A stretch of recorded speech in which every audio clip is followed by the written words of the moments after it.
Bienvenidos a todos y a todas. Estamos hoy con Teresa de Castro Martín. Ella es doctora en sociología, es investigadora del CSIC.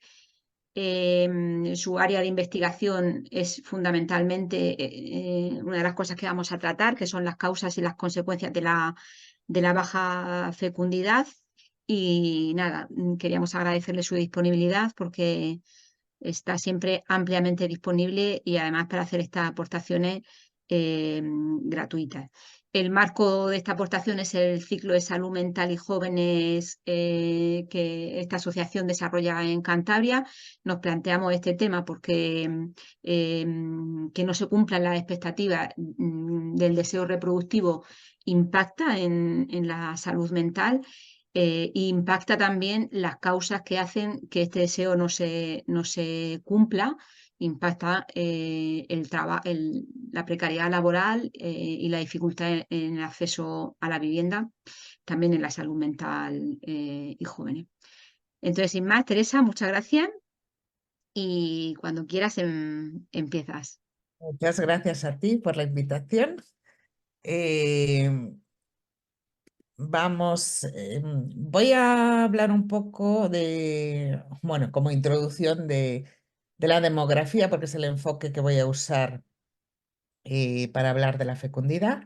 Solo decir que antes era un estudio muy minoritario y académico, pero que recientemente está ocupando un lugar muy importante en la política internacional, de la Unión Europea, regional y local. Hasta tenemos una vicepresidenta de democracia y demografía en la Comisión Europea, o sea que la demografía está ahí. Em, ¿Qué estudiamos en demografía? Pues muchos de los retos que son muy importantes en el futuro de España y el futuro global, ¿no? Estudiamos el envejecimiento de la población y la calidad de vida de los mayores, la diversificación familiar y las redes de cuidados, los flujos migratorios, el despoblamiento rural y el tema que voy a presentar aquí, que es la persistencia de una fecundidad muy baja y sobre todo de la brecha entre aspiraciones y realidades reproductivas. Em, Casi todos los fenómenos demográficos son globales, o sea, no es que se den igual en todos los países, pero las tendencias tarde o temprano aparecen en todos. Tenemos la ventaja de que la mayoría de estos fenómenos son relativamente graduales y predecibles, podemos adaptarnos. La desventaja es que es muy difícil, son muy difíciles de revertir. Hay una inercia en los procesos que requiere mucho esfuerzo para cambiar todo el escenario si se quiere cambiar una tendencia demográfica.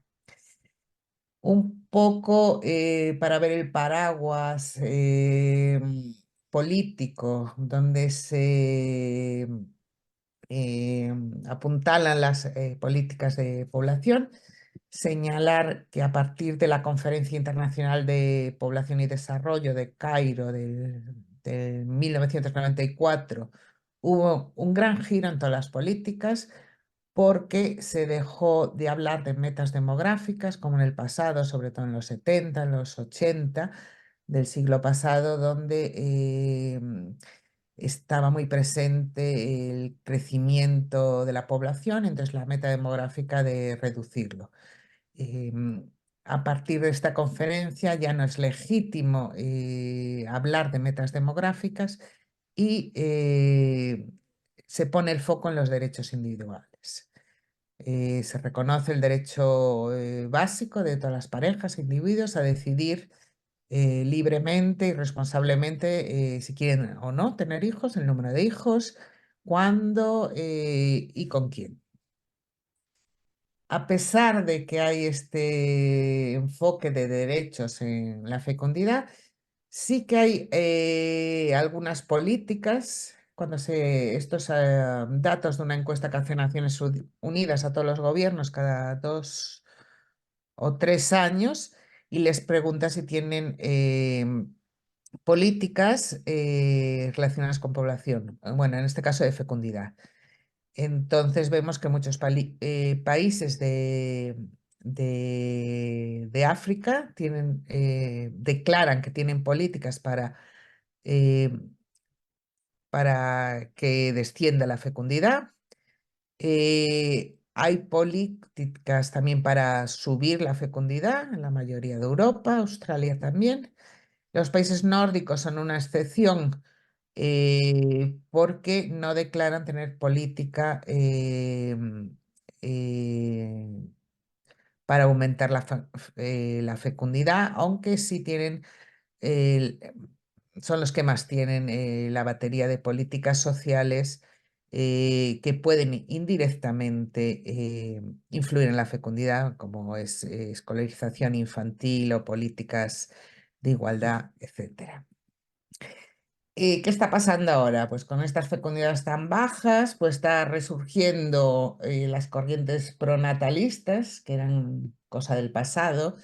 Hay un discurso, sobre todo en los medios, muy alarmista y muy catastrofista. Se habla de invierno demográfico, suicidio demográfico, y normalmente son narrativas muy simplistas que meten miedo, vinculan la baja natalidad y la quiebra del sistema de pensiones, pero en realidad lo que subyace a estas narrativas suele ser un rechazo a la inmigración, el miedo al gran reemplazo y un cuestionamiento de los derechos reproductivos y una cierta añoranza por la familia tradicional, de mujer ama de casa y hombre sustentador, ¿no?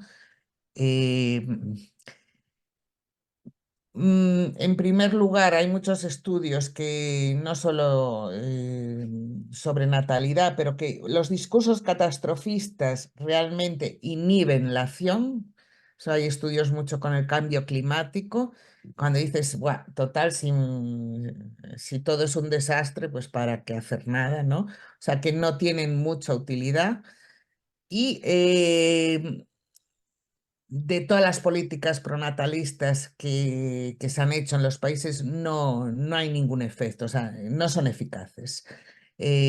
Aunque des un montón de dinero, lo que vemos es que quizás adelantes el número de hijos que tenías pensado tener eh, para tener las ayudas, pero al final el número total de hijos no va a aumentar.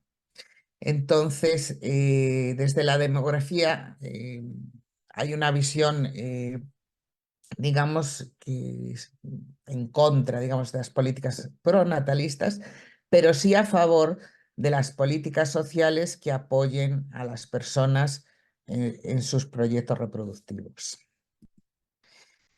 Esto es importante porque ya he didicho que las metas demográficas ya son cosa del pasado, que lo importante son los derechos individuales. Y entonces, dentro de estos derechos individuales es importante subrayar que engloban tanto la prevención de embarazos no deseados, que era como el foco del pasado, cuando había una fecundidad muy alta, como ayudar a las personas y parejas a tener el número deseado de hijos. O sea, tiene estas dos vertientes, cara y cruz. Solo que en el pasado se ponía el foco en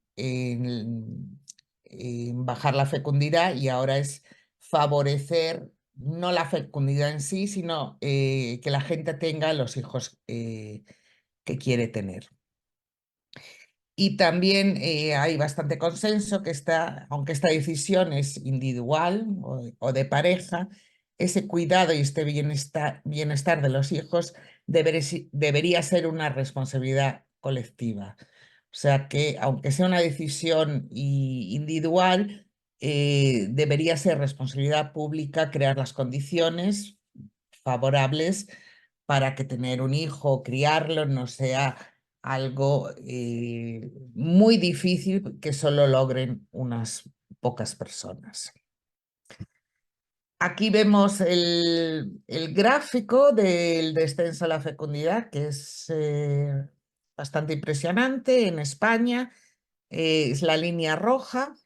Entonces, a principios del siglo XX, las mujeres tenían un promedio de casi 5 hijos por mujer. También hay que recordar, de estos 5 hijos, casi la mitad no llegaba a la edad reproductiva, sobre todo porque había una mortalidad infantil muy alta, muy, muy alta. Vemos todo el descenso. No sé si veis mi cursor, si lo muevo, ¿sí? Vale. Este es el baby boom en los años 60 y 70, que fue un poco más tardío en España que en el resto de Europa. Luego, sobre todo a partir de finales de los 70, hay una caída muy, muy grande. A principios de este siglo hay cierto aumento. Esto se debe a todos los flujos inmigratorios que hubo sobre todo ahí. Y luego ya continúa el descenso. También señalar que no es lo mismo la tasa de fecundidad, que es número de hijos por mujer, que vemos que más o menos es un descenso claro, y el número de nacimientos, porque siempre hay una inercia. El número de nacimientos depende de la tasa de fecundidad más el número de mujeres en edad fértil. Y eso, el número de mujeres depende de la fecundidad del pasado, cuántas mujeres han nacido hace 30 años, ¿no? Entonces, a pesar de que el descenso es muy grande desde principios de los años del siglo XX, realmente el descenso de nacimientos lo vemos bastante más tarde. Ujú. Y con eso llegamos pues a los niveles más bajos de fecundidad de toda Europa. Eh, Vemos que los países con menos fecundidad son España y Malta. Van variando, pero vamos, España siempre está en los últimos puestos. Esto es así desde los 90, o sea, no es algo puntual. Ya llevamos décadas siendo de los países que tienen menor fecundidad en Europa.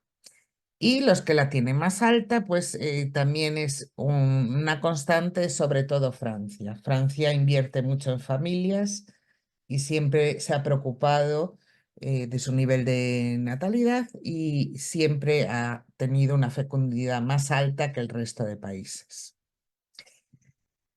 Vale, entonces tenemos una fecundidad, nosotros le decimos ultra baja. ¿Es un problema o no es un problema? Nosotros preferimos llamarle, es un reto, más que calificarlo de problema, porque hay que ver un poco más. ¿Es porque la gente no quiere? ¿Es que quiere y no puede? O sea, si la gente no quiere tener hijos, pues hay que aceptarlo. O sea, depende cómo sea. Pero bueno, sí que es un reto porque tiene importantes repercusiones a nivel macro. Pues eso, del número de nacimientos de hoy dependerá el volumen de población del futuro cercano, su estructura de edad, el ritmo de envejecimiento, el tamaño de la población activa, las redes familiares de cuidado. Por lo tanto, en cierta medida va a determinar o a condicionar la organización futura de la sociedad. Pero a mí me interesa más las repercusiones que tiene a nivel micro, porque esta fecundidad muy baja refleja que las trayectorias vitales de muchas personas van a ver frustradas sus aspiraciones reproductivas. Por lo tanto, refleja un déficit de bienestar individual y colectivo no en el futuro, sino ahora mismo. Es un indicador de que algo falla en esa sociedad. No es que sea un problema para el futuro, sino que hay algo que no encaja totalmente bien en el presente. Em, También hay que poner en contexto la fecundidad baja en el marco global.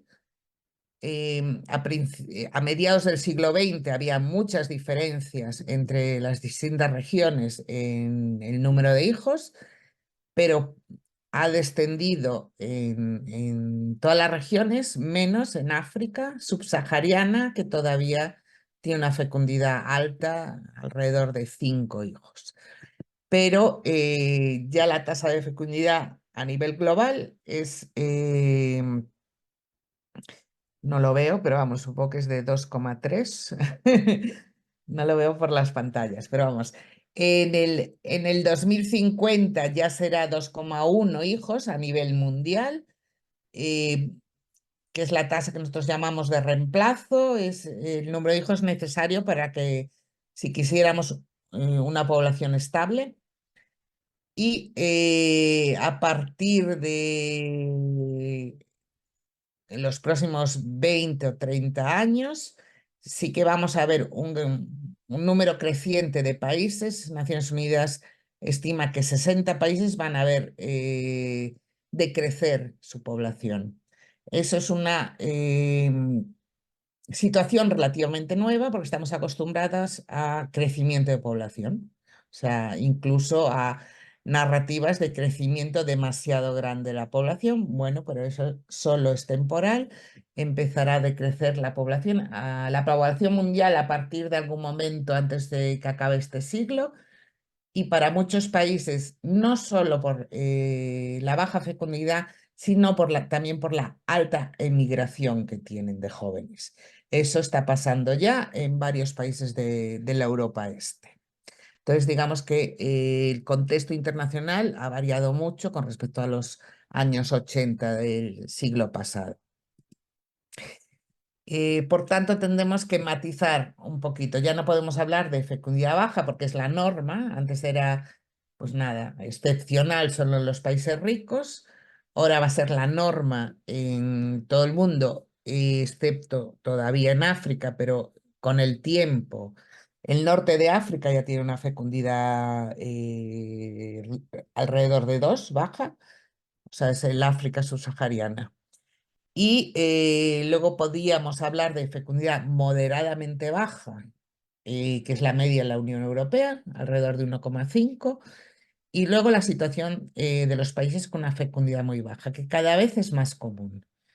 En Europa tenemos España, Italia, así, Malta, varios países de la Europa Este, en este momento Polonia, Albania, pero bueno, van entrando. Nosotros tenemos como este marcador de 1,3 hijos, pero bueno, lo podríamos definir con otro marcador.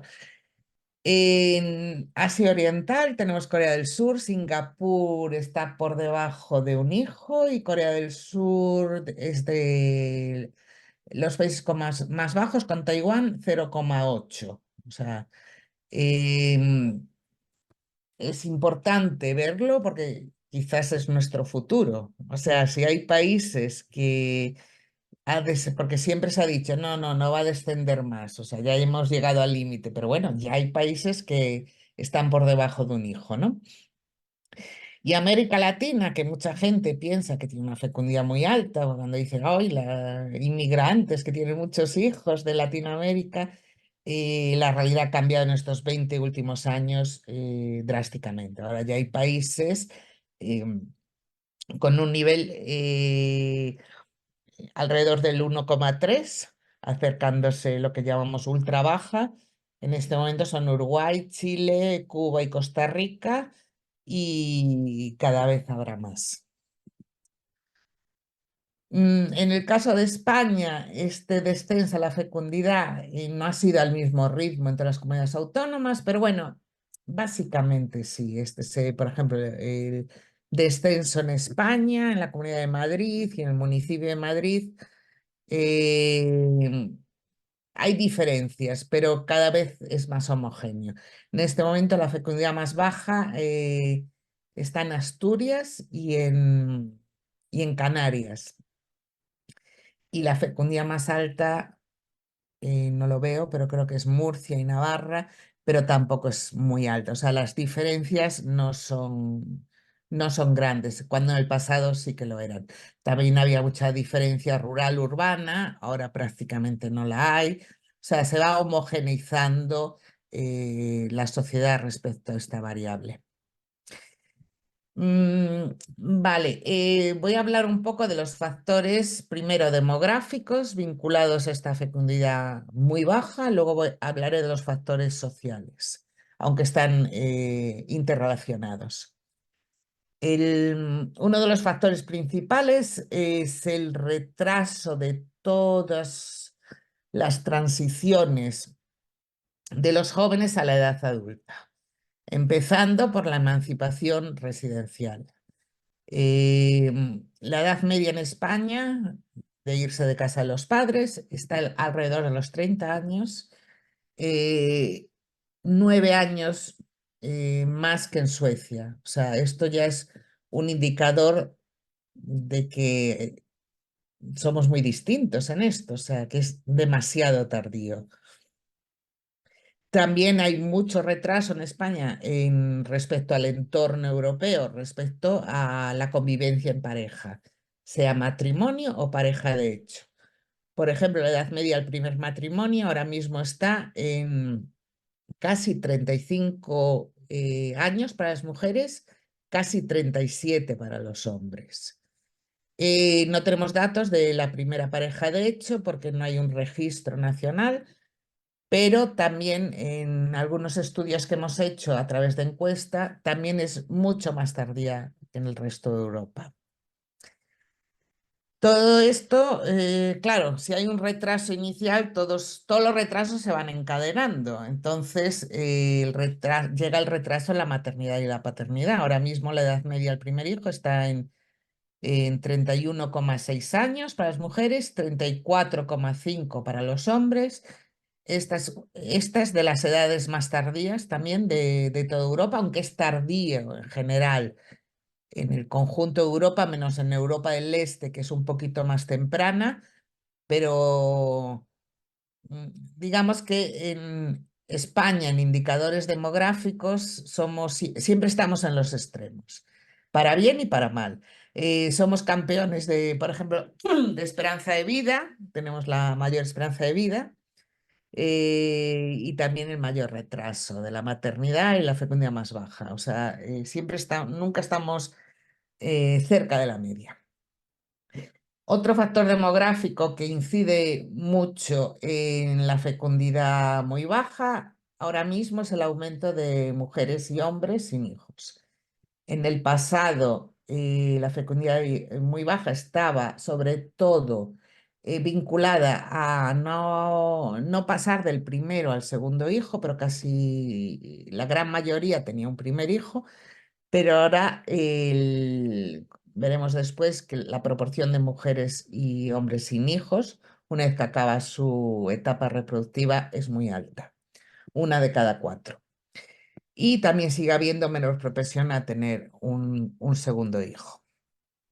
Aquí tenemos un poco el mapa en Europa, como hemos dicho, es más tardío en la Europa Sur y en Irlanda y un poco más temprano en la Europa Este. Y aquí tenemos también otro gráfico que nos hace ver cómo se han ido desplazando las edades de tener hijos desde los 80, que vemos que las edades pico, digamos, con más nacimientos, serían de 22 a 26 y ya ahora mismo son de 33 a 37. O sea, no solo hay menos hijos, sino cada vez más tardíos. El 11% de nacimientos ya son de mujeres de más de 40 años y el 9% de los primeros nacimientos. Y aquí también somos, digamos, campeones porque es la tasa más alta de reproducción tardía en toda Europa. Este retraso no siempre responde a preferencias personales, porque bueno, si la gente lo elige y piensa que es lo mejor, pero los datos que tenemos, por ejemplo, de la encuesta de fecundidad que hizo el INE en el 2018, La mitad de las mujeres que ya había acabado su etapa reproductiva declararon haber tenido su hijo más tarde de lo que les hubiera gustado y el promedio de retraso era 5 años, o sea que es mucho más tarde, no es un año.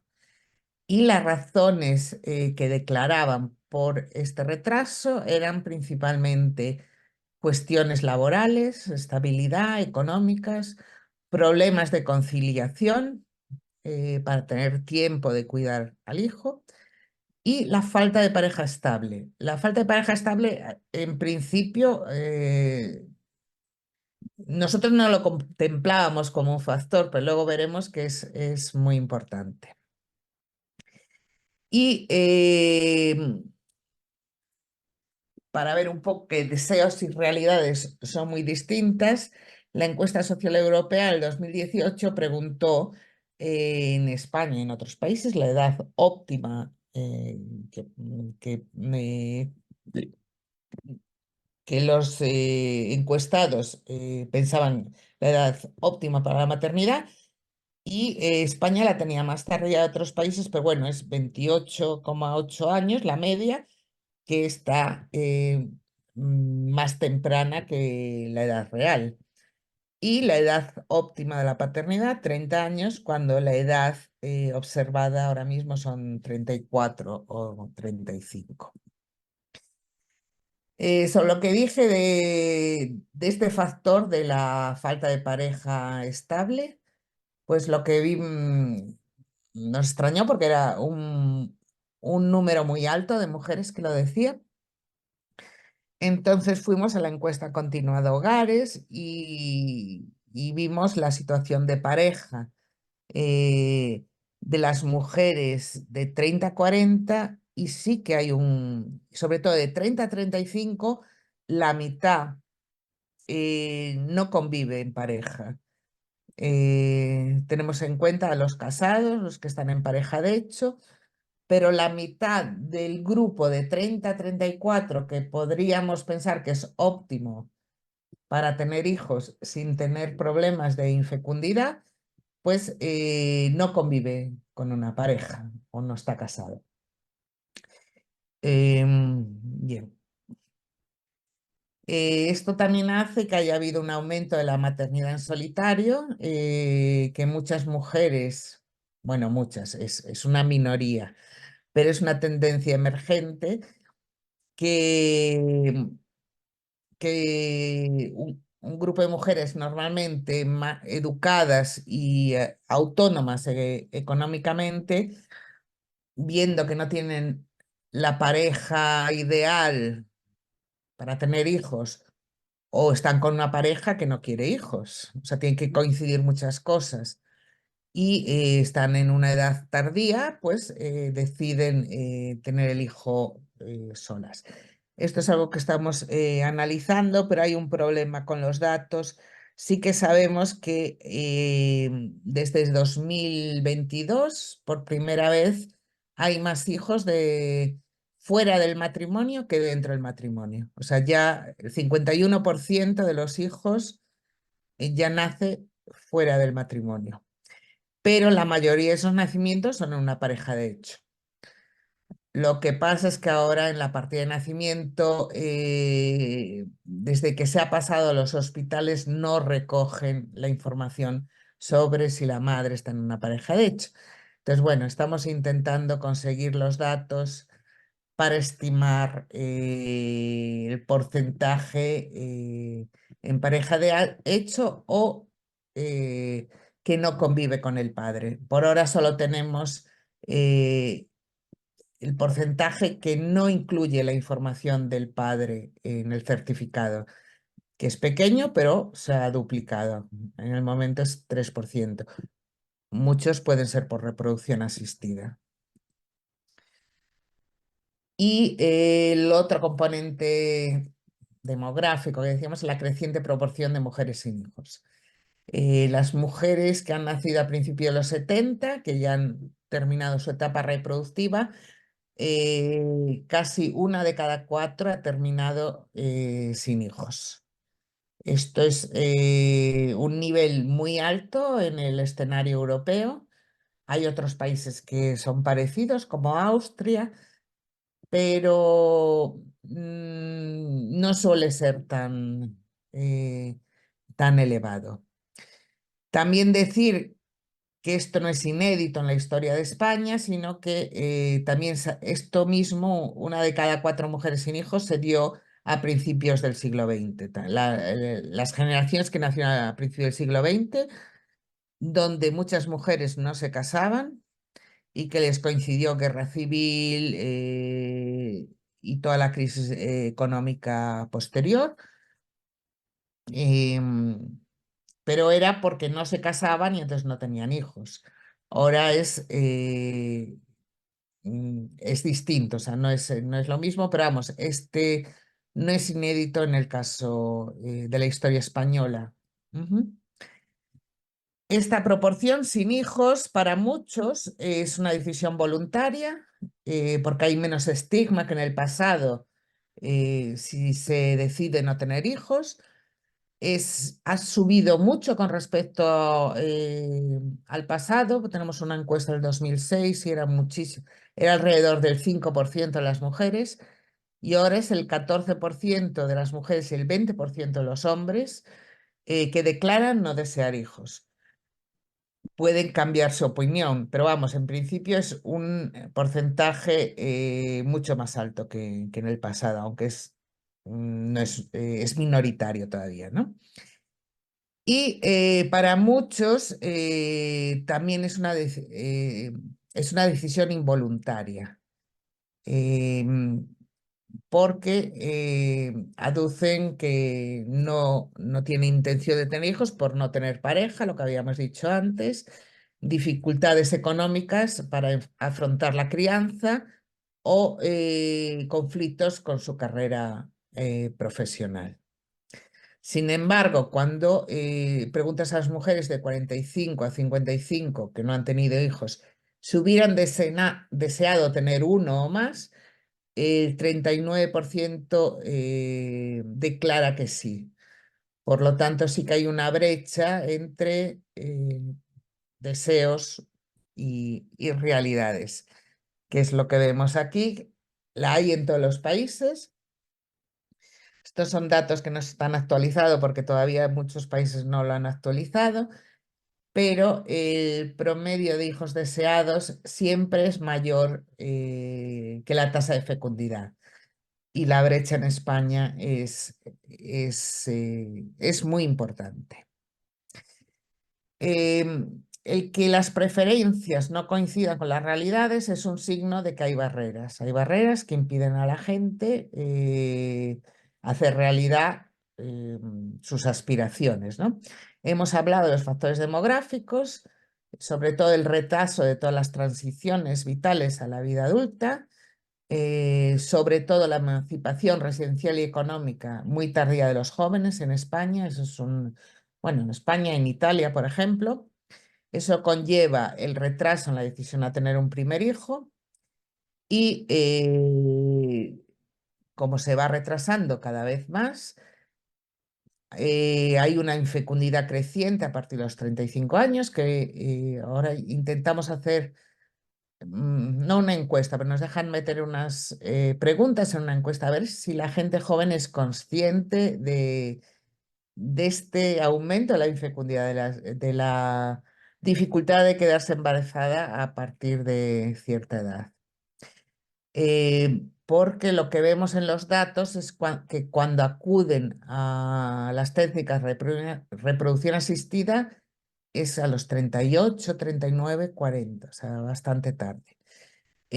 Pero también los nacimientos a través de estas técnicas han tenido un crecimiento exponencial.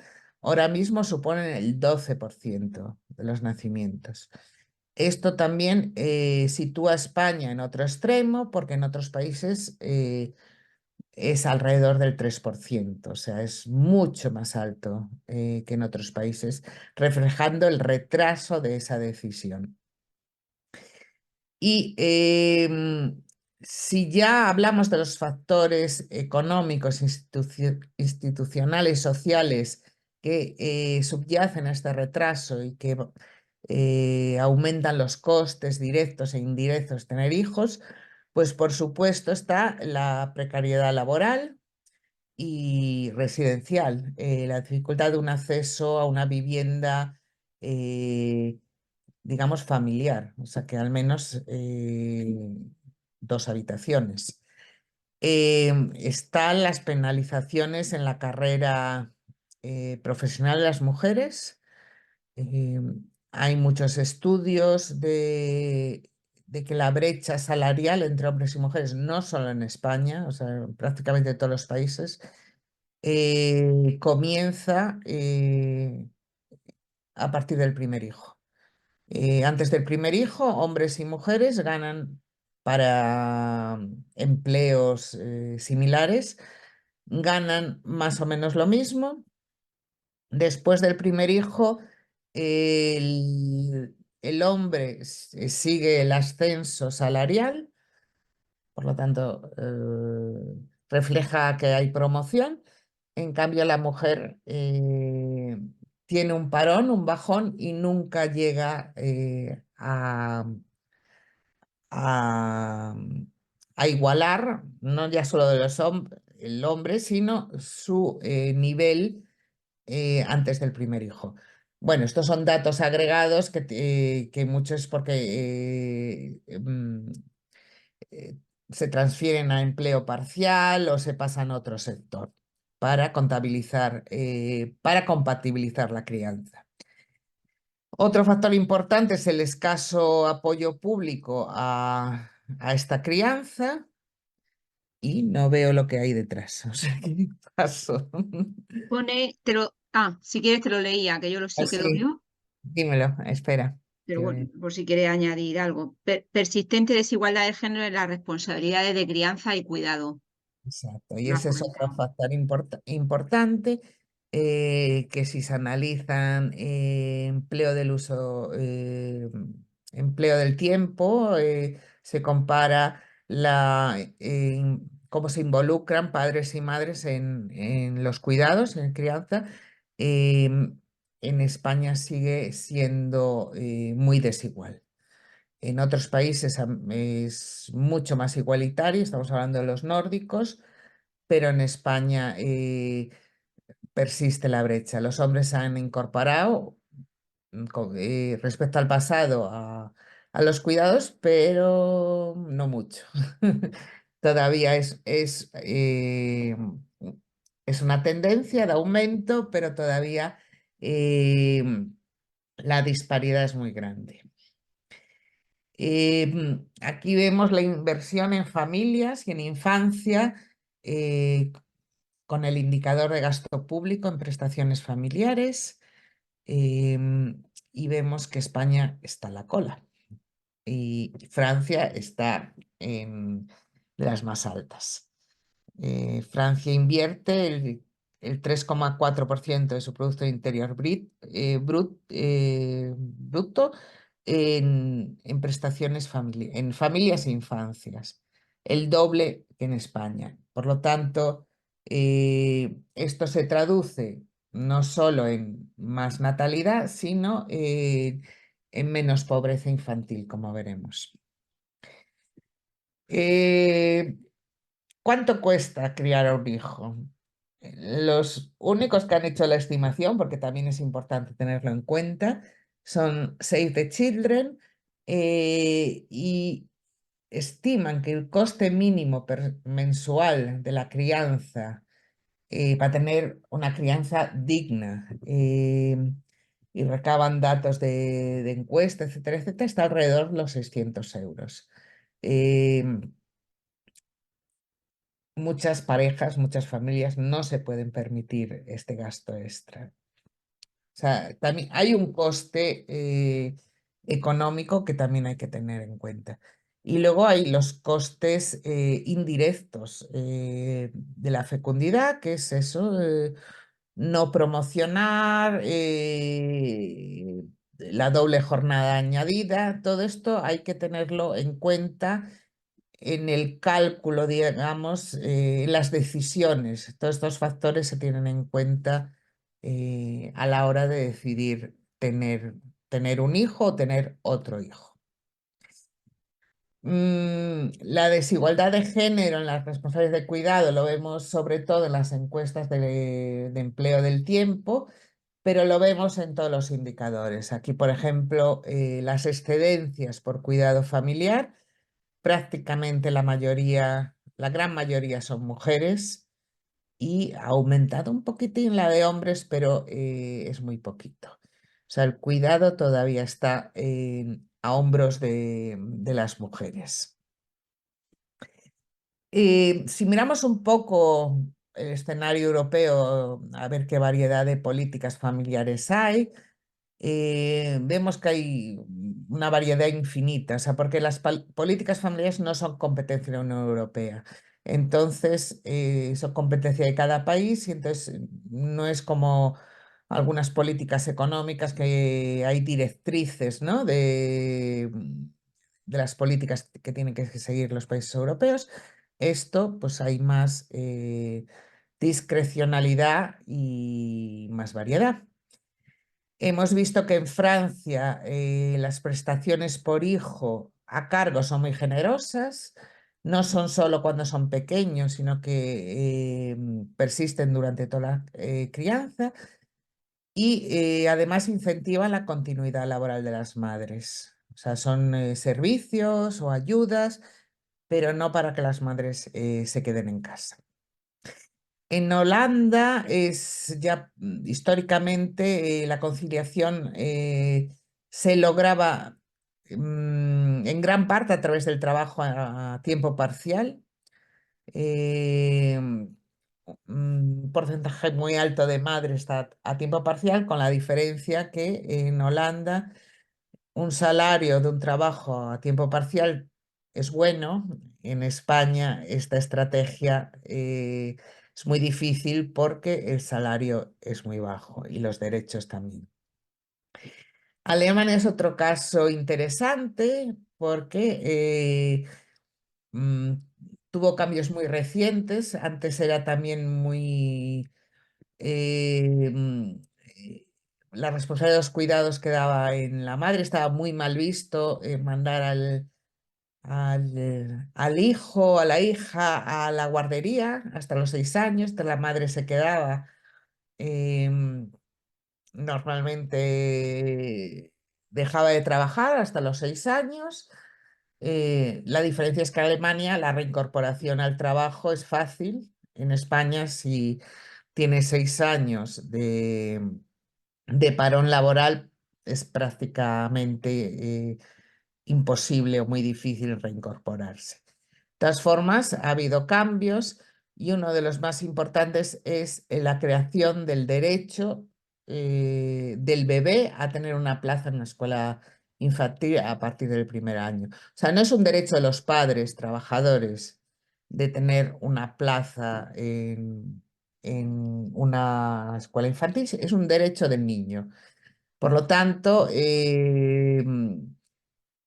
han creado un montón de escuelas infantiles que antes abrían 3 o 4 horas. Todavía el acceso no es universal, pero vamos, ese es el objetivo. Otra cosa que también me llamó la atención en Alemania, todo es gratis para los menores de 12 años. Todo es todo, o sea, cualquier cosa. O sea, no pagan absolutamente nada. Bueno, pues eso también es extraescolares, educación, dentista, todo. A partir de... Incluso es que me pasó con una amiga que la hija se le rompió los 2 brazos, italiana, que estaba pasando allí 3 semanas, o sea, ni siquiera residente.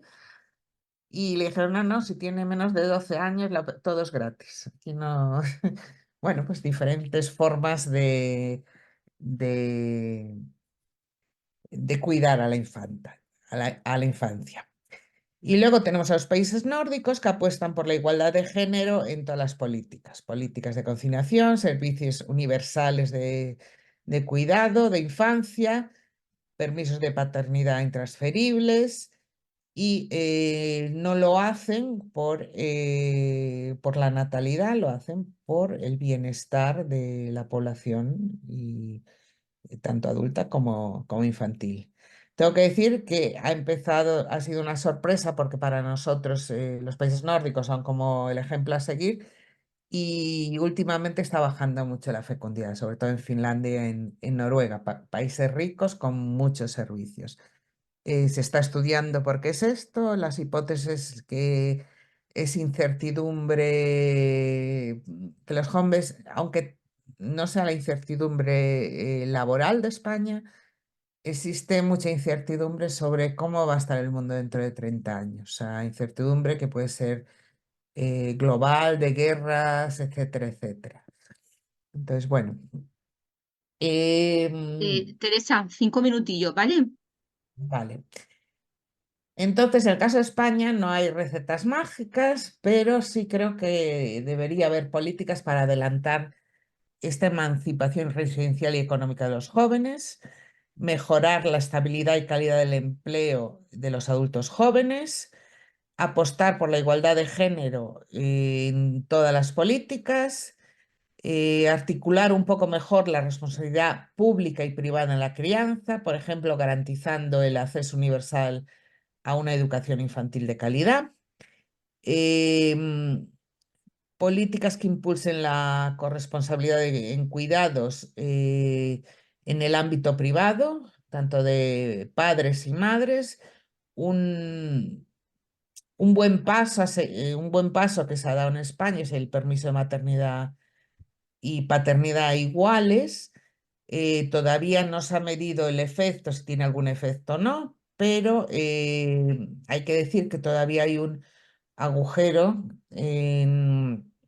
de las madres y padres que no pueden acceder a estos permisos remunerados porque o llevan fuera del mercado de trabajo un tiempo o están en el mercado informal. Entonces, bueno, que también hay que tenerlo en cuenta. También es importante que se adapten las políticas públicas a las nuevas configuraciones familiares.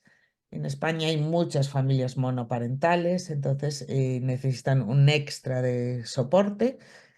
Y esto de reducir la incertidumbre sobre el futuro, que si hay una nueva medida, una nueva política, etcétera, que los jóvenes tengan la seguridad de que si hay cambio de gobierno, que si hay cambio de no sé qué, se van a mantener, que no es algo, necesitas políticas que duren durante mucho tiempo.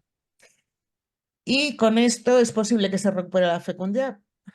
Es posible, es probable, no es, porque son cambios muy grandes, pero digo que es posible porque las preferencias reproductivas todavía están, a la gente cuando le preguntas dice 2 hijos, o sea que hay margen para que se hagan realidad. Y en otros países, por ejemplo en Austria, ya los jóvenes ya empiezan a decir 0 hijos o un hijo. O sea, y esto puede que sea el futuro también aquí en España.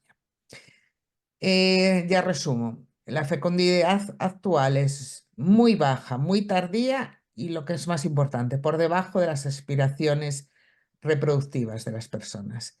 Hay un desfase muy grande entre el reloj biológico, que sabemos que a los 35 ya empieza el TikTok, y el reloj social de la maternidad, que se alcanza una estabilidad laboral y de pareja muy tarde.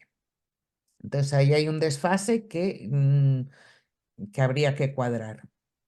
Hemos visto que la brecha de género salarial está muy vinculada a la maternidad y entonces es un factor que la gente tiene en cuenta. España tiene un nivel muy preocupante de pobreza infantil, un 28%. Por lo tanto, esto es porque las familias con hijos tienen más dificultades económicas. Pero al mismo tiempo una fecundidad muy baja no debería interpretarse como un rechazo mayoritario a la maternidad o la paternidad, porque todavía la mayoría de los adultos jóvenes eh, declaran querer tener en algún momento un hijo o hijos, ¿no? Por lo tanto, son necesarias políticas sociales que apoyen mejor a estas personas y parejas para que alcancen sus aspiraciones reproductivas. Estos recursos que se necesitan se deberían contabilizar no como un gasto, sino como una inversión de futuro. No he leído, creo que hay una nueva ley de familias en tramitación.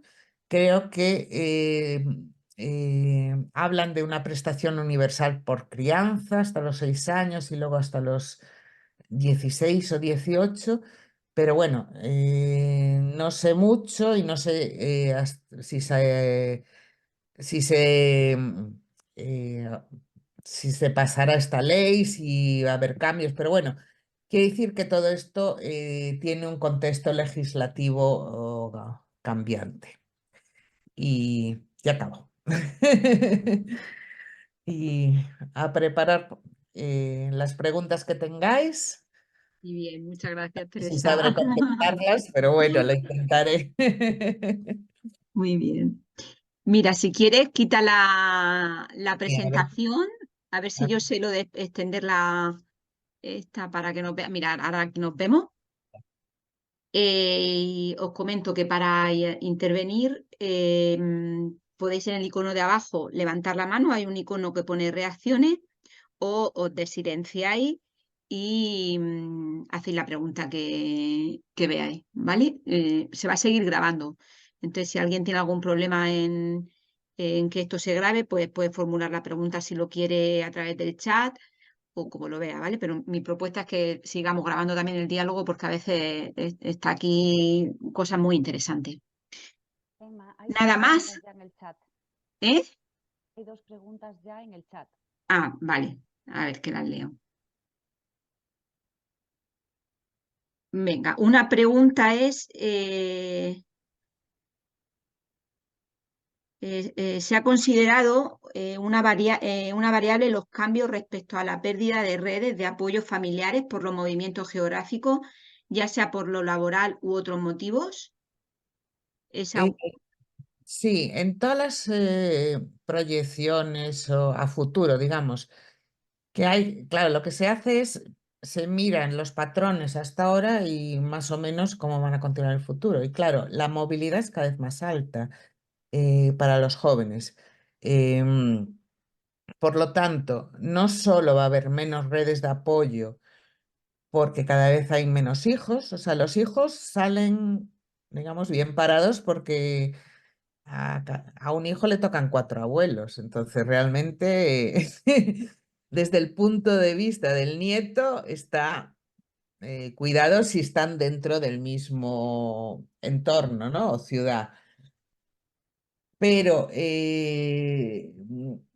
desde el punto de vista de los mayores va a haber un déficit de cuidado familiar no solo porque hay menos hijos, menos familiares también, menos primos, menos tíos, o sea, la red familiar se hace cada vez más alargada, incluye ahora por primera vez, puede incluir 4 generaciones, eh, pero cada vez más estrecha. Nosotros llamamos de como guisante, forma de guisante.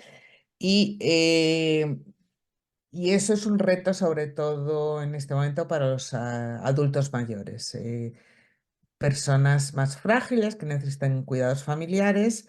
mm, no hay una red de hijos que puedan proporcionarlos y con la movilidad que hay, esos hijos no solo es que no estén en otra ciudad, es que probablemente en las generaciones futuras estén danzando por Europa, al menos durante un tiempo. O sea, la movilidad cada vez es mayor. Entonces, lo que quiere decir que estos cuidados no pueden depender, como ahora, no diría 100%, pero vamos, casi 90% de familiares. Tiene que tiene que garantizarse unos cuidados sociales, o sea, los familiares o no hay familiares o viven muy lejos. Ujú. Pilar, que tiene la mano levantada y luego si quiere, luego sigo con las preguntas del WhatsApp. Dale. Yo tenía dos cosas. La primera es con respecto a la reproducción asistida, Teresa, que como que muchas veces hablamos de la reproducción asistida o se entiende en la sociedad que hay un problema de retraso de la maternidad y la paternidad que lleva a que haya problemas para tener hijos y entonces aparecen las técnicas de reproducción asistida, ¿no?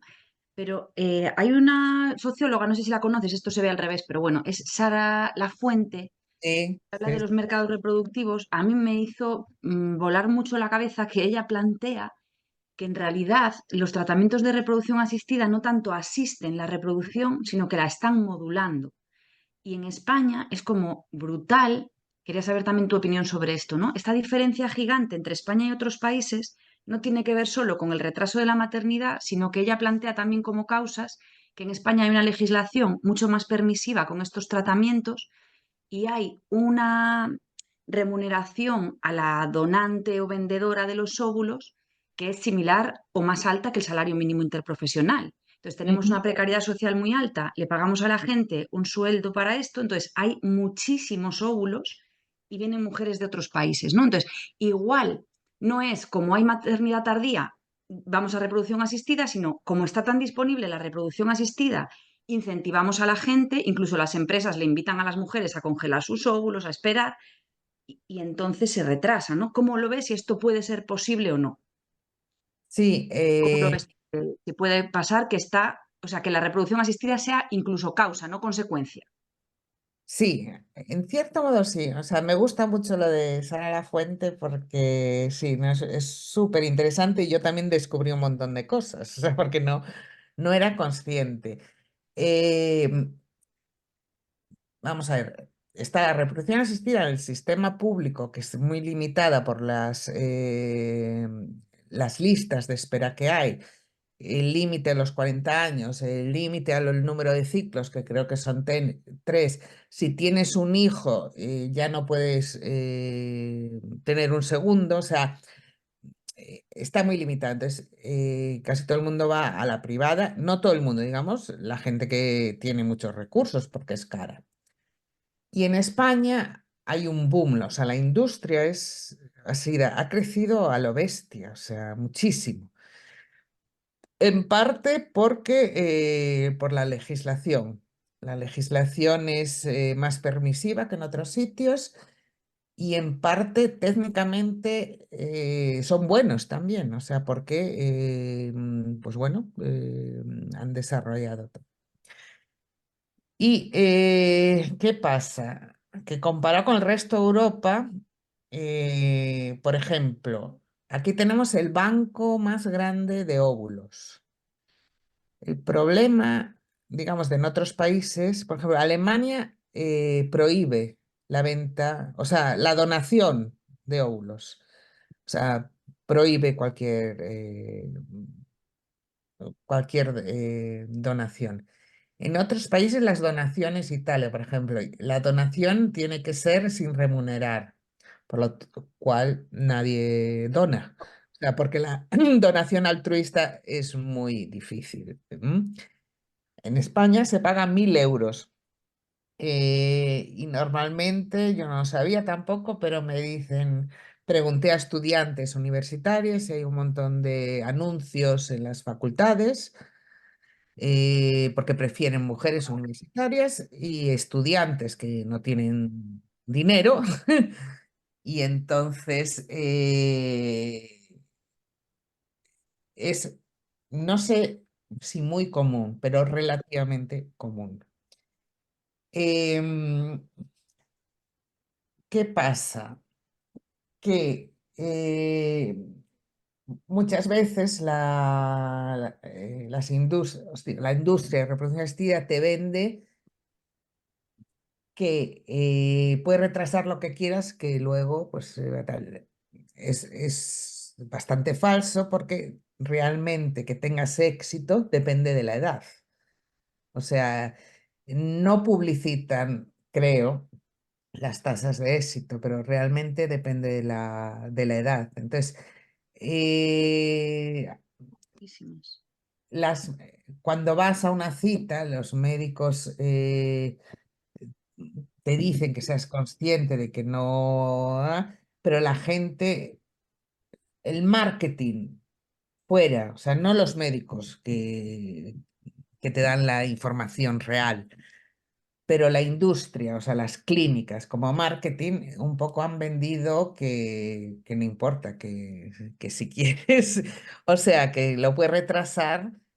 Pero yo no sé, es que ahora no me acuerdo de las tasas de éxito, pero vamos, con 40 años pues era un 30%, o sea, son bajas. Y después de muchos ciclos, no solo es el coste económico, sino emocional. Por lo tanto, yo creo que es un recurso que tiene que estar ahí, que tiene que ser público y que va a crecer, pero no es algo a promocionar, porque no es real, no es real. Y luego me da bastante grima eso de las empresas, yo creo que en España no existe, pero vamos, igual sí, que, que pagan para que congelen los óvulos de sus empleadas para que estén más disponibles en las edades más productivas y que luego congelen sus óvulos, que también es algo caro. Vamos, lo leí de Google, Microsoft, todas estas. Vamos, en España no estoy segura. Facebook, sí, sí. Yo la semana pasada oí un anuncio de eso, por radio. Pero igual aquí, o sea, todo llega, entonces puede que las nuevas generaciones se considere como normal. O sea, yo creo que todavía es emergente, pero no lo descartaría que se hiciese. Entonces, bueno, yo creo que sí, lo de los óvulos también, al tener muchas mujeres vienen a España. Hay un turismo, digamos, reproductivo también, además te dan el package así con turismo y tal, porque las clínicas son buenas, o sea, también hay calidad técnica, no la legislación permite, por ejemplo, en las clínicas privadas hasta bastante edad. em, Y en Francia, por ejemplo, hasta el año pasado no se permitía la reproducción asistida de mujeres solas. O sea, que muchas mujeres vienen porque no pueden hacerlo en su país, además de ser un poco más barato. Pero al mismo tiempo, según Sara Lafuente, también se exportan los óvulos, porque hay un superávit. Entonces, hay un comercio genético por ahí. Digamos, yo no tenía ni idea, pero que sí, que plantea muchas cosas porque no sé hasta qué punto hay un control de todo. Ujú. Está No sé, silenciada, Emma. Vamos a dar paso a una pregunta más que hay en el chat y no sé si querías comentar, Pili, si no seguimos después en el diálogo. No, no, yo tenía otro tema, pero para el final sí Vale, queda tiempo, que sigan las venga. preguntas. Venga, Diego preguntaba, en la penúltima diapositiva afirmas que el 33% de los padres y el 26% de las madres no acceden al permiso de paternidad. ¿Cuál es la razón o razones? Em, bueno, esta estadística me la pasó Emma de un estudio, salía en el diario, que habían visto pues, las estadísticas del Ministerio de Permisos, las estadísticas de nacimientos. Entonces, problema, vamos, el patrón en España, bueno, también en muchos países, el permiso remunerado de maternidad y paternidad está ligado a la condición laboral. Entonces, en otros países, no, o sea, es un derecho de las madres, de las padres y de los niños. Aquí está ligado a la situación laboral. Entonces, ha mejorado porque ahora, si eres muy joven, no tienes que tener experiencia laboral. Si tienes poca y menos de 26, también te cuenta. Si estás en el paro y cobrando desempleo, también puedes tenerlo. Pero donde no puedes tenerlo si tienes, si trabajas trabajo sumergido informal. Y en España hay mucho, o sea, y sobre todo población inmigrante. Entonces, Voy a poner ese artículo aquí si queréis en el WhatsApp y para que esté accesible. Y no sé si querías decir algo más, Teresa, si no damos, no, seguimos con no, alguna. eso que yo Ah, también me sorprendí, vamos, sí, porque son unas cifras muy altas. Ujú. vale. Aura creo que ha levantado la mano, no sé si es así. Dejó otra pregunta en el chat. Aura dejó dos Vale. preguntas en el Lo que chat. pasa que creo que es difícil es un tema más de las causas de la infertilidad, por eso no lo he dicho explícitamente porque no, Teresa, no es tu campo, pero pregunta sobre las causas de la infertilidad en cuanto a cambios de la alimentación, niveles de estrés. Bueno, no te lo he comentado porque entiendo que no es tu campo, pero bueno, es una aportación respecto a las dificultades de la infertilidad. Ujú. Em, Sabemos por otros países también, o sea, el porcentaje de fecundidad es más alto de lo que la gente cree. O sea, dificultad se mide como dificultad de quedarse embarazada en un año intentándolo, ¿no? Y pone, no sé si la OMS pone que 1 de cada 6 parejas tiene en algún momento un problema de infertilidad, tanto ellas como ellos, o sea, no es solo algo de las mujeres.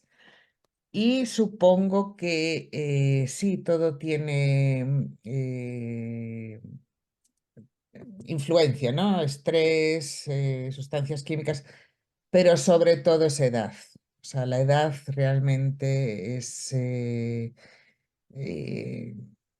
a partir de, varía según la persona, pero baja en picado la capacidad de quedarse embarazada a partir de los 35. O sea, es la calidad de los óvulos, etcétera, etcétera. Yo te quería preguntar, no sé si alguien más tiene levanta la mano, si no pregunto yo. Eh, ¿A qué se debe? Espera, que estoy buscando. em, en la primera diapositiva ponías que Estados Unidos y Canadá no tienen, o sea, por un lado decía, los países nórdicos no tienen política oficial de natalidad en el sentido este que tú dices de ayuda, guardería, etcétera, sino más en la parte que yo creo, esto también creo que se le podría llamar políticas pro natalidad, sino en la parte social, de empleo, de vivienda y demás. Y, y por otro lado decías que, o sea, parecía que Estados Unidos y Canadá no tenían intervención. Entonces, no sé cuál es qué tasa de fecundidad y natalidad tiene Estados Unidos y Canadá, ¿no? Y luego, la otra cosa era que yo una vez te oí a ti decir que o sea, cuando la población se acostumbra a una determinada natalidad, es muy difícil revertir. Pusiste el ejemplo de China, ¿no? Las políticas de hijo único de China, tú las quitas y la gente ahora mismo no tiene más hijos, ¿no? Entonces, me parece que hay un espacio, o sea, que sí que hay prisa por hacer políticas que reviertan, digamos, una dinámica, porque una vez que incluso tú mejoras las causas que han hecho posible eso, es difícil la vuelta atrás. Y en este caso me parece muy interesante tu aportación en el sentido que dice, estas políticas de crianza, ¿no? de guardería, tampoco tienen tanto efecto y quizás tiene más efecto mejorar, digamos, la parte social.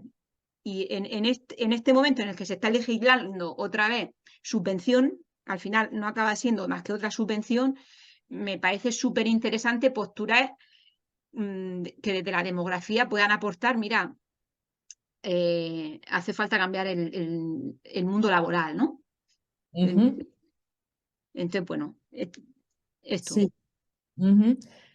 A ver, Estados Unidos, o sea, todos los anglosajones, Estados Unidos, Canadá, Reino Unido también, no tienen políticas, pero es más su visión de las políticas, de que no deben meterse en la privacidad de todas estas cosas. Entonces, Mm, no oficialmente eh, tiene alguna política contra la pobreza infantil, pero no tienen políticas porque no, ideológicamente, bueno, no tienen ni permiso de maternidad en Estados Unidos. O sea, yo he visto a compañeras ir a trabajar a los 3 días de dar a luz. O sea, es una cosa un poco increíble.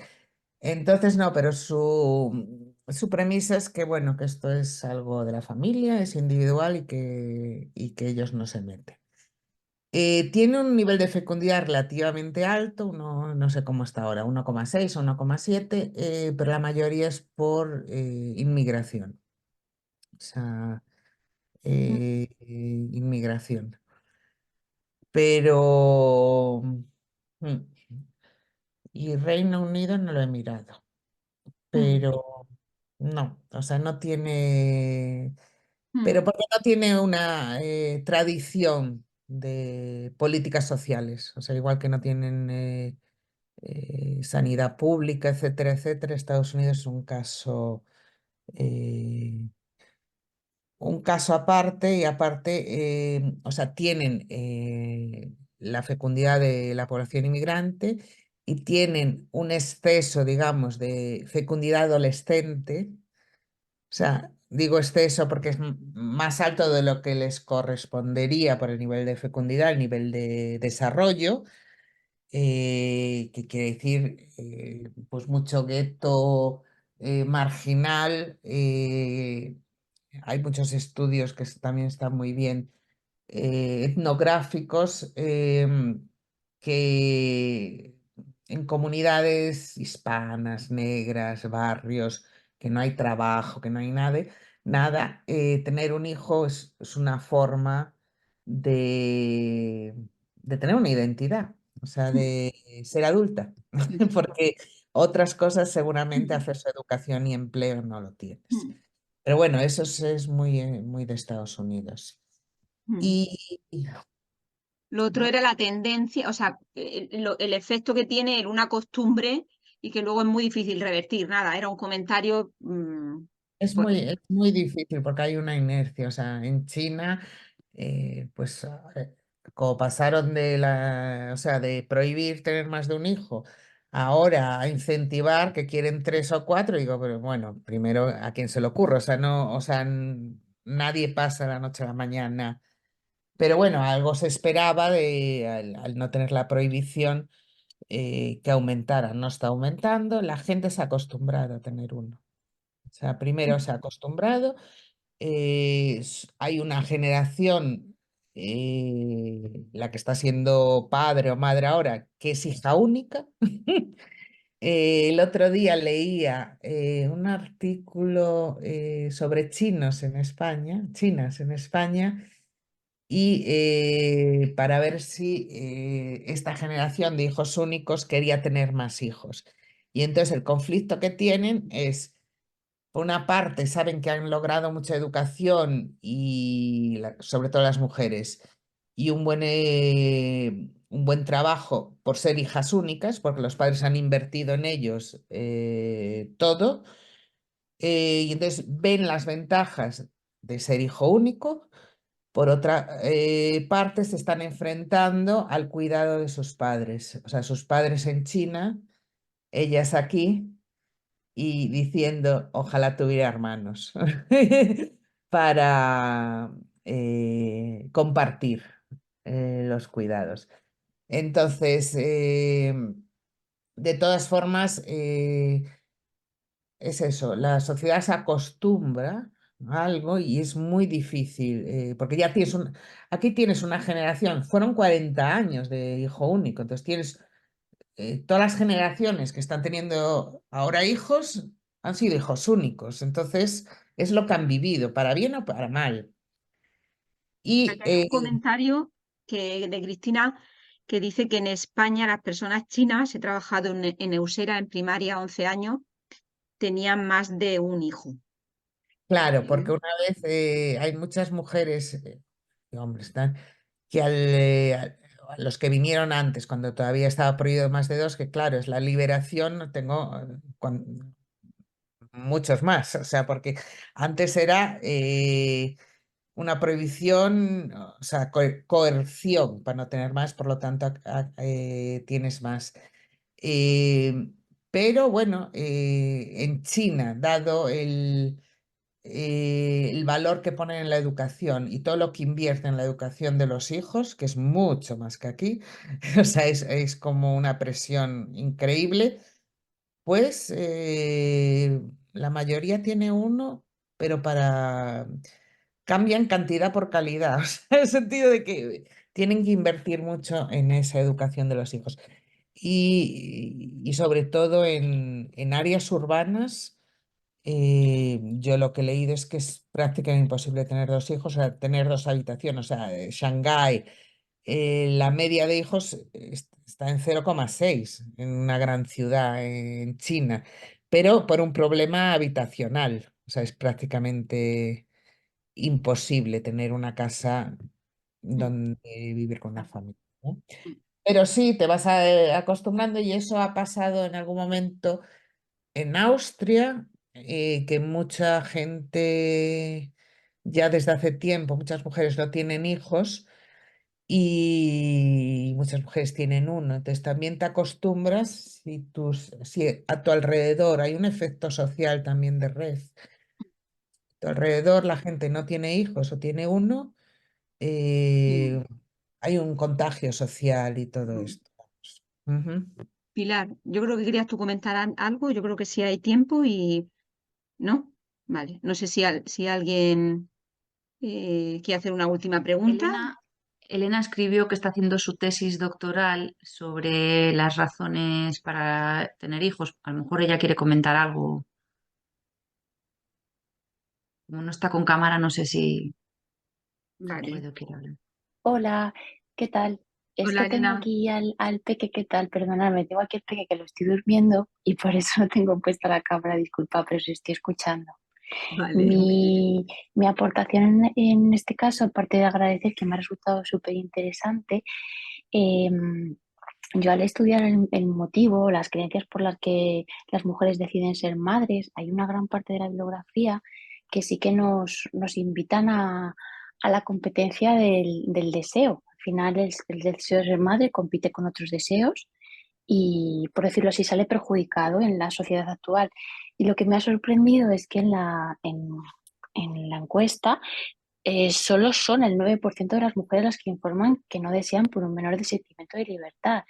Y entonces, en la teoría o en la bibliografía le damos más importancia a lo mejor a lo que luego las mujeres describen. ¿Tú Sí, qué? ¿Eres del campo de la sociología, Elena? No, yo soy matrona. Ah, también matrona, qué guay que una matrona Sí, soy haga. matrona. Perdón, Sí, ¿dónde vives? vivo en Toledo.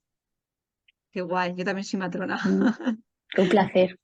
Qué guay. Luego me pones tu correo si quieres, que yo quiero hacer que hagamos un estudio sobre demografía con Teresa. Si Claro quieres que sí, si quieres me pones tu correo. Venga, Teresa, claro que perdona, sí. es que veo una matrona y es que Comenta, Teresa, perdona.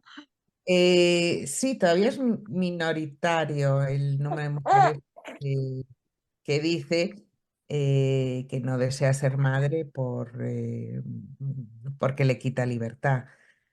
Pero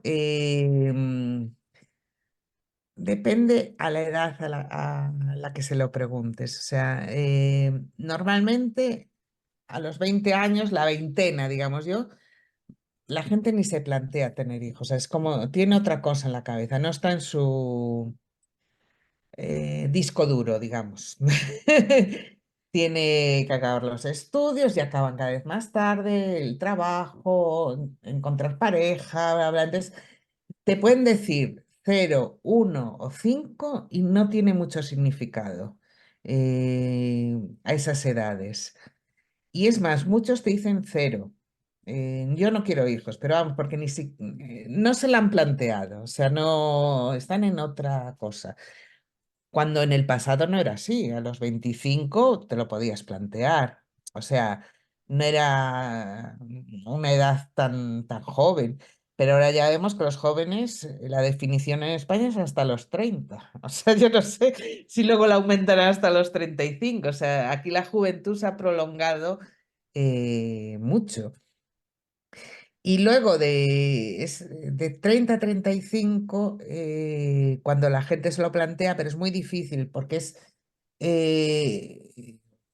digamos, una etapa de vida muy pequeña, 5 años, digamos, donde tienes que conseguir todo. Pareja estable, trabajo estable, vivienda, independencia, autonomía. Quieres tener hijos, pero no sabes si tienes las condiciones que aseguren que todo lo que quieres para esos hijos se lo puedes dar. En realidad, mucha de la gente que dice no voy a tener hijos, no es que no quiera tener hijos, es que mm, quiere darle demasiado a los hijos. O sea, digamos que no tiene las condiciones para asegurarle un futuro mejor que el suyo a sus hijos. Eso se ven en muchas entrevistas. Pero, y luego a los 35, lo biológico, etcétera, etcétera, ahí es donde mucha gente dice, quiero tener hijos, ojalá los hubiera tenido, bla, bla, bla, bla. O sea, son como etapas de la vida.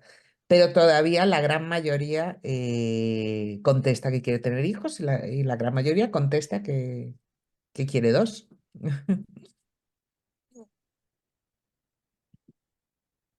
Muchas gracias. Pues yo creo que ahora sí vamos a acabar.